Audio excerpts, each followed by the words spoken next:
I think both ends of the court, we're going to have to be a lot better.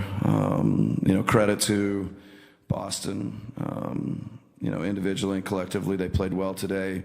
We didn't. So between now and Tuesday, we'll look at the film, find ways where we can get better defensively, get better offensively, and look forward to being better on Tuesday. Eric named The Athletic, but how do you try to get Giannis loose? Obviously, he had a rough go of it tonight. How do you try to get him loose going into game 2? Well, Giannis, as great as he's been this year, he hasn't been perfect every night. He's hard on himself, so there's probably some point I'm just going to put my arms around him and tell him, you're going to be great.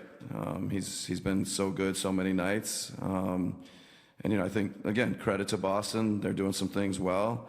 But I think, Giannis will play better, and, we'll work. We'll look at some things between now and Tuesday, and I'm sure he's looking forward to Tuesday just like we are. Kane Pittman with a pick and roll. Early in the game, you sort of dug yourself a bit of a hole where the Celtics could get on top of you. When you look at the shooting numbers, obviously it's not pretty, but did you like what you saw from offense early in terms of the shots you were getting, or what did you see to start the game? A little bit of both. There's times when the offense was, not producing the kind of shots and opportunities that you'd like. And then there were, just like in any game, when you get a good look, you get open opportunities, you kind of need to capitalize on them. And we didn't do a good enough job of making open shots. And then there were probably too many possessions where we didn't generate really good shots. In the second half especially, were there points where you thought the guys weren't taking open shots, they were hesitating and not really just taking the shots that you would want them to take? There may, just like anything, there may be a couple examples. Obviously, we got called for a couple of travels where we pump faked. And, generally speaking, all year we've been telling them to let it fly and shoot it. And this series isn't any different. There's probably more of an emphasis on you got to take open shots. You got to really let it fly. But it didn't stand out to me the second half that we were, hesitant or not shooting it when we were open. We've talked all season about when Bledsoe's great, you guys are great. Obviously tonight he plays just 25 minutes. What do you see from him, and I guess maybe his struggles tonight?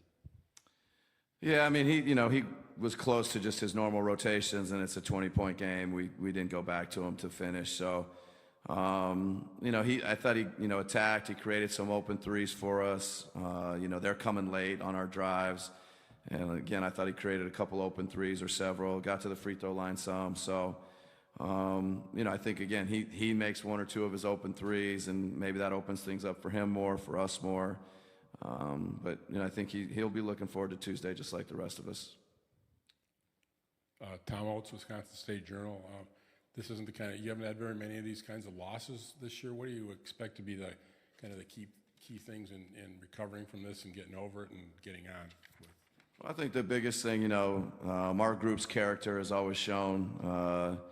This year, whenever we haven't played well or we've come off a loss, the response has always been very good. So we expect the same thing, the competitiveness of our group, the character of the group. This is when it's tested. This is when it shows. John Corrales, MassLive.com. Defensively, what did you see, especially when the Celtics were getting a lot of those cuts off of their spacing?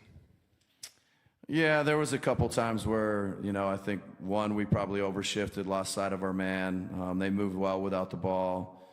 A lot of tension on their pick and rolls with Irving and Horford. So, I think, there was a couple of them, but generally I don't think that was our issue tonight. What did you think about Al Horford's impact on today's game? Yeah, thought Al was good. Just like with everything else they did, it started with his defense.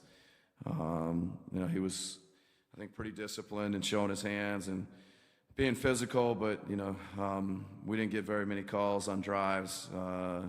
So defensively was good. He made enough shots offensively, facilitates as a passer. Generally, they played well, including Al. I think the entire week we talked about the pick and pop, and obviously you saw a lot of it. How do you feel like you guys defended and adjusted to it as the game went on? Yeah, we'll obviously look at it a lot in the film and just see, how much it hurt us, how many they're getting to, what we need to do differently, if anything. And, that'll be just like it was an emphasis coming into game one, it'll be an emphasis going into game two. There was a lot of talk about the rotation before the game, and I think sort of as you said, the minutes were sort of as they have been across the board. Is Tony Snell a guy? I know that the injury was obviously unfortunate timing, but is he a guy that maybe works his way into this rotation?